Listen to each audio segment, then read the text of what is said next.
네, 2021년 6월 16일 이정훈입니다. 오늘은 최재형 감사원장이 다음 대통령 선거에 나설 수도 있다라는 소식을 전할까 합니다. 윤석열 씨와 선의의 경쟁을 할 수도 있다. 그런 내용입니다. 먼저 윤석열 씨를 향해 쏟아지는 정부와 여당의 지독한 견제를 정리하도록 하겠습니다.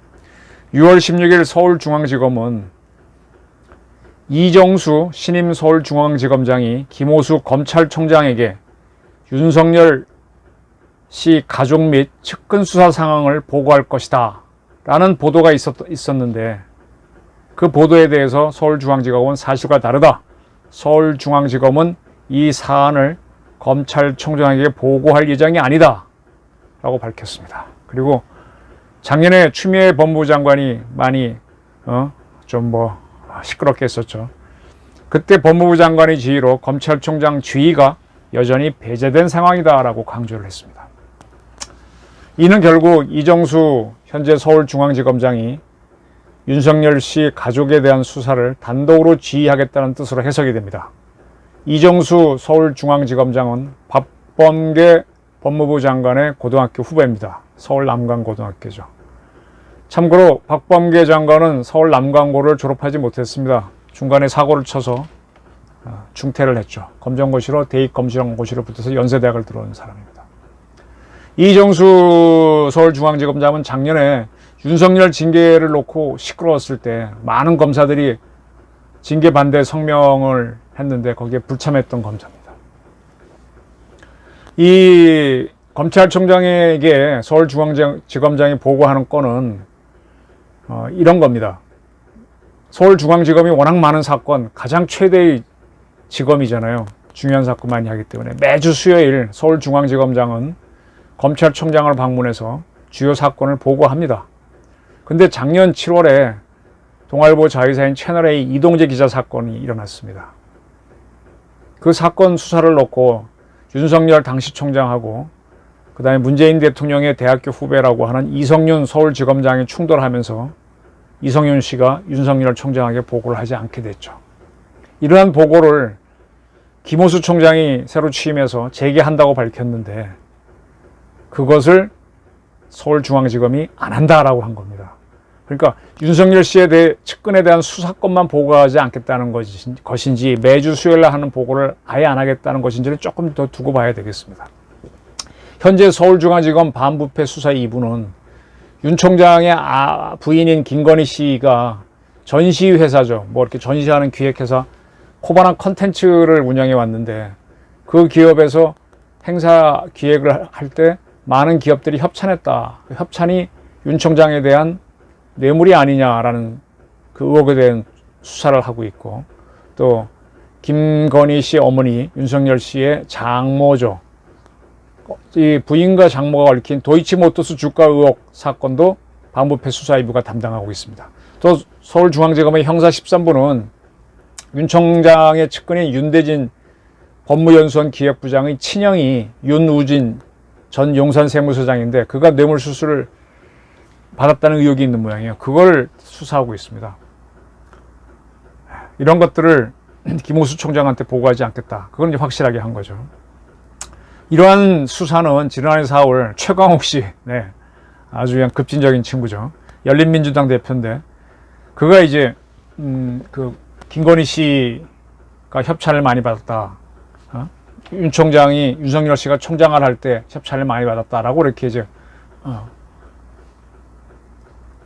고발을 했죠. 그리고 도이치모터스 주가 조작에 아내와 장모가 의혹이 있다라는 그런 고발도 했었습니다. 그래서 이 사건이 서울중앙지검은 반부패 수사 2부에 배당이 됐는데, 이 반부패 수사 2부는 조국 씨의 자녀 입시 비리와 사모펀드 의혹 수사를 담당했던 곳입니다. 이곳에 배당된 수사는 별로 잘 안 나갔었는데, 지난해 10월 추미애 장관이 지휘권을 발동하면서 수사가 본격화됐죠. 그때 이런 수사권 지휘를 주의를 하기 전에 윤석열 총장은 나는 관여하지 않겠다라 그랬고, 그랬으면 당연히 윤 총장에 대한 이런 보고는 장모와 자기 처에 대한 수사 보고는 안 할 텐데, 추미애 장관은 아예 윤 총장을 보고 라인에서 배제한다고까지 발표했습니다. 이 배제를 그대로 유효하다라고 하는 게 지금 신임 서울중앙지검장의 주장인 거죠. 왜 이런 긴장이 나오느냐? 한번 제가 다뤘지만 김호수 신임 총장은 검수완박, 검찰 수사권의 완전한 박탈을 지금 교묘한 방법으로 박범계 법무부 장관이 하고 있죠. 그걸 하기 위해서 검찰 조직 개편안을 만들었는데 그걸 거부했지 않습니까? 김호수 씨가. 그리고 지금 김호수 씨가 이끄는 검찰은 대전지검 같은 경우는 월성원전 3인방을 기소하려고 하고, 인천지검은 김학의 불법 출금 사건에 관련된 여러 실력자들을 기소하려고 하는데, 그 기소권에 대한 결재 여부를 김호수 씨가 결정해야 됩니다. 그래서 서로 긴장관계에 있다 보니까 팽팽합니다.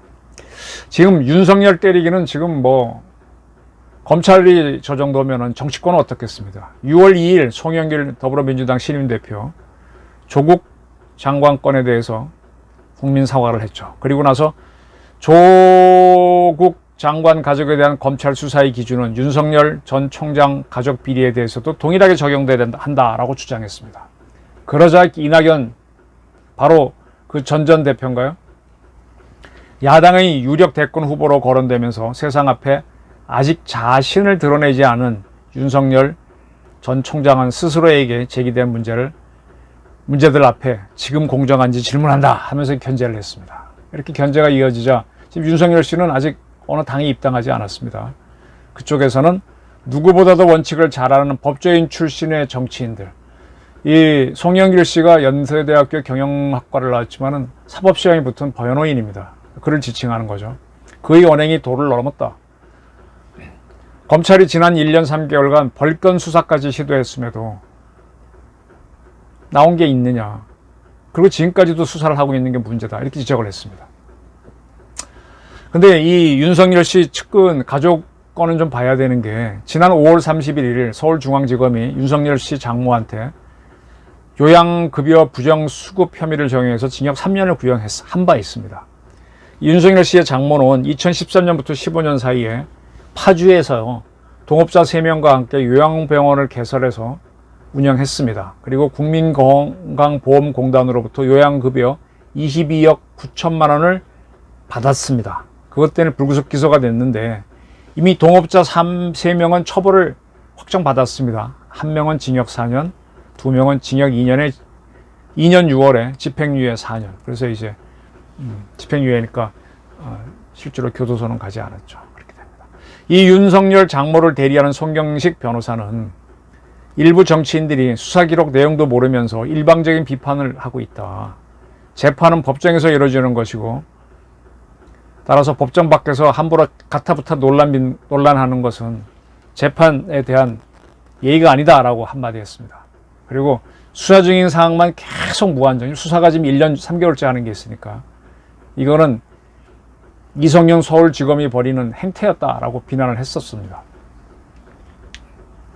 1년 3개월간 수십 명을 반복해 조사하고 별건 수사까지 하면서도 나온 게 있느냐. 반면 정경심 교수나 조국 씨에 대한 수사는 3개월 만에 끝나지 않았느냐. 따라서 특수부는 사실 반부패 수사 2부를 얘기하는 거죠. 상당히 무모한 행동을 하고 있다라고 비판을 했습니다. 근데 또 이런 일이 있었습니다. 도이치모터스 주가 조직 사건으로 조사를 받은 A씨가 서울중앙지검 반부패 수사 2부에서 조사를 받았다가 왜 이 건과 관계없는 별건 수사를 하느냐고 항의를 했습니다. 이것이 받아들여져서 그를 수사하던 수사관이 다른 검사실로 이동하게 됐습니다. 그럼 이 수사관은 뭘 물었느냐? 이 사건과 전혀 관련 없는 그 A씨의 가족이 운영하는 사업체의 매출 신고 문제를 질문했기 때문입니다. 그리고 검찰은요, 윤석열 씨 부인이 운영하는 코바나 콘텐츠에 협찬했던 기업이 있죠. 그런 기업들에게 영장을 제시하고 자료를 달라는 게 아니라 압박성 공문을 보내갖고 자료를 내놔라 이렇게 압박하고 있습니다. 때문에 변죽을 울리는 거 아니냐 이런 지적이 있습니다만 계속 끌고 있습니다. 이 도이치모터스 주가 조작 사건이라는 거는 권오수 씨가 도이치모터스 회장인데 그가 2010년, 11년 사이에 주가 시세를 조정했다. 그리고 그 시기에 윤석열 씨의 부인인 김 씨가 이 주식을 보유했다는 겁니다. 그리고 일부 언론은 윤석열 씨의 장모도 주가 조작에 관여했다고 보도를 했습니다. 그런데 이 모든 조작의 핵심인 권오수 씨는, 권오수 회장은 2013년 말 금감원으로부터 주가 조작 의혹으로 2번 조사를 받았지만 주가 조작 혐의가 없다라는 결과를 통보받았다라고 밝힌 바 있습니다. 네. 그리고 실제로 경찰도 2015년 도이치모터스 주가 조작 의혹 관련해 내사를 했으나 수사 종결했다라고 밝혔습니다. 때문에 윤 총장의 가족 변호인들은 이럼에도 불구하고 도이치모터스 사건으로 1년 3개월간 반부패 수사 2부가 수십 명을 반복해 조사하고 있는 거는, 또 별건 수사까지 하는 거는 무리다. 수사 종결해야지 질질 끄는 게 뭐냐, 이렇게 비판을 하고 있습니다. 이러면 결국 윤석열 씨를 괴롭히고 있는 얘기죠. 그것만이 아닙니다. 6월 14일 사법정의 바로 세우기 시민행동, 사세행이라고 이쪽에서 굉장히 많은 활동을 하고 있는데, 윤석열 씨를 한동훈 검사장에 대한 감찰 수사 방해 혐의로 공수처에 고발을 했습니다. 이 사세행이 윤석열 씨를 고발한 거는 이미 10번이 있었는데 11번째 고발을 한 겁니다. 이 사세행의 대표는 김한매 씨인데, 그는 한동훈 검사장 감찰을 윤석열 당시 총장이 대검 감찰부가 아닌 서울중앙지검 인권감독감실에서 하도록 한 것은 업무 방해다 라고 주장을 했습니다. 직권을 남용한 것이다 라고도 주장했습니다. 공수처는 이러한 숱한 고발 가운데 옵티모스 부실 수사 의혹과 한명숙 전 국무총리 모해 위증 교사 수사 조사 방해 의혹 고발 사건은 입건을 해서 윤석열 씨를 피의자로 현재 놓고 살펴보고 있는 중입니다. 네. 그리고 이렇게 이제 도처에서 공격을 합니다. 윤석열 씨를. 송영길 민주당 대표는 윤석열 엑스파일을 준비하고 있다고까지 했었죠. 이에 대해서 윤석열 씨 측의 대변인으로 간 사람이 조선일보 논설을 위원하던 이동훈 씨죠. 이동훈 씨가 6월 말이나 7월 초에 윤석열 씨가 정치선언을 할 것이다 라고 밝힌 적이 있었는데, 그 이동훈 씨가 그런 의혹들에 대해서 본인이 떳떳하시다니까요. 윤석열 씨가 떳떳하다고 합니다. 그 부분에 대해서는 전혀 꺼릴 게 없다라는 입장입니다 라고 밝혔습니다.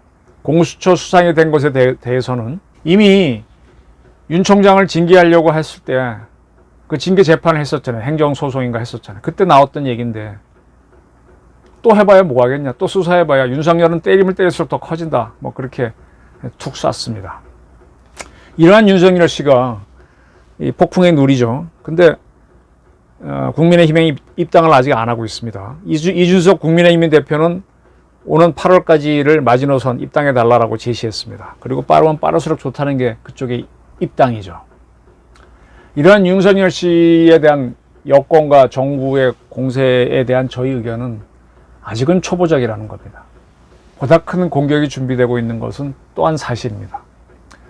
이러한 공격을 받았을 때 윤석열 씨가 전방위 압박을 받지 않습니까? 그래서 대권 정치에 나서는 거나 대권 도전한 걸 포기한다면 국힘당은 또 야권 전체는 대안 부족으로 혼란에 빠질 수 있습니다. 물론 홍준표 씨라든지 또 뜻밖에도 오세훈 씨가 굉장히 서울시장 지지가 높더만요.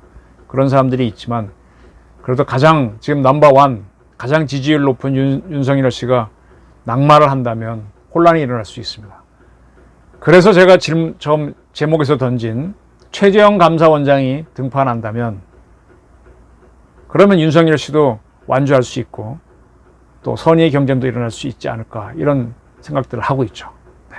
네, 최재형 씨와 관련해서 지난 6월 10일 정의화 전 국회의장은 최 원장이 조만간 대선 출마에 대해 결단을 내리겠다는 생각을 자신의 측근한테 이야기했다라고 밝힌 바 있습니다. 근데 현재 최재형 원장은 서울중앙지검의 수사를 받게 돼 있는 입장입니다. 월성 1호기 감사가 잘못됐다라는 고발이 있었고 수사 대상자가 되어 있습니다. 어쨌든 간에 이러한 상황이기 때문에 국힘당이 오라고 하면, 또 모시고자 하면 또 갈 수도 있는 입장이죠.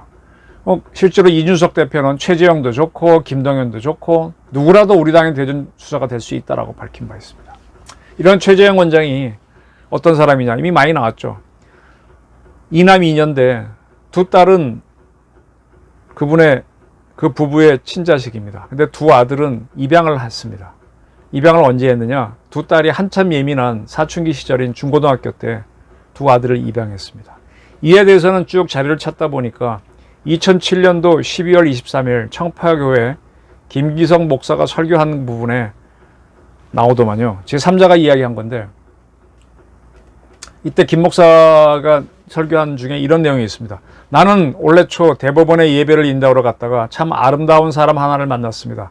그는 서울고법의 최재형 부장판사입니다. 그는 작년 7월에 10살짜리 아들 영진이를 새로 얻었습니다. 보육원 어른이 4박 5일 가정체험 행사로 인연을 맺은 영진이를 아들로 맞은 것입니다. 갓난아이였던 진호를 6년 전에 입양한 터라 주변에서 말리는 이들도 많았습니다. 하지만 영진이가 입양되게 해달라고 기도한다는 말을 듣는 순간 그의 가슴이 저려왔답니다. 그래서 아들을 입양했답니다. 그러면 어린아이 갓난아기인 진호를 6년 전에 입양했다가 거의 사춘기가 다 된 10살짜리 아들을, 그러니까 나이로는 큰아들이죠. 큰아들을 늦게 입양하게 된 거죠. 이게 이제 최재형 씨 부부의 특징인데 두 부부가 아주 독실한 크리스찬입니다. 그는 젊었을 때도 크리스찬이었는데 경기고등학교 다닐 때는 다리가 불편한 친구를 등에 업겨 2년 동안 경기고를 등하기로 했죠. 근데 그때를 기억하는 분들한테 들어보면 자기는 단 한 번도 그 친구를 업고는 걸 못 봤답니다. 그걸 감췄던 거죠. 그래서 그 친구분도 사법시험에 붙어서 변호사를 그 후에 했었죠. 그뿐만이 아니라 최재형 씨는 2012년경일 겁니다. 중국에서 탈북한 사람들을 붙잡아서 도로 북한으로 막 보낼 때였습니다. 거기를 규탄하는 시위를 박선영 의원이 중국 대사관 앞에 가서 하고 그랬는데 그 반대 시위에 최재형 씨가 가족, 부인과 아이들을 끌고 나와서 참여하곤 했습니다. 그때 아마 판사였을 겁니다. 내가 판사하고 뭐고 간에 이런 식으로는 나 반대한다. 그런 의사를 표현했던 거죠. 그리고 이분은 대북 선교에도 매우 관심이 많아서 북한을 좀 많이 압니다.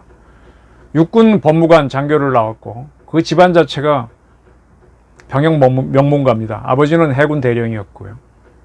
그리고 본인은 물론이고 가족들 전체가 스캔들이 없죠. 이러한 최재형 원장의 임기는 내년 1월까지인데 그가 대선에 나서려면 12월 초까지는 사퇴해야 됩니다. 근데 이 감사원장이라는 자리가 특이한 게 우리나라에서 대통령이 국정 전반을 보는데 국정 전반을 볼 수 있는 자리가 감사원장이 볼 수 있고요. 국무총리가 볼 수 있고 그 다음에 국정원장, 국무총리, 감사원장 3명이 볼 수가 있습니다. 그래서 그는 전체를 본 아주 드문 경험을 갖고 있는 사람이죠. 이러한 최재형 씨가 제가 두 군데로 간접적으로 들었습니다. 국가가 원하고 국민이 원한다면 대통령이 꼭 되기 위해서가 아니라 나갈 수도 있다. 내가 국가를 위해서 국가로부터 녹을 이렇게 많이 받아왔는데 그거 못할 게 뭐가 있느냐. 이분이 나서게 되면 윤석열에 대한 공격이 분산되죠. 그리고 경쟁이 일어나게 되죠. 그리고 윤석열과 최재형을 놓고 사람들이 판단도 하게 될 거고 또 윤석열 씨 대신에 이분이 또 야권에서 후보로 당선될 수도 있고요.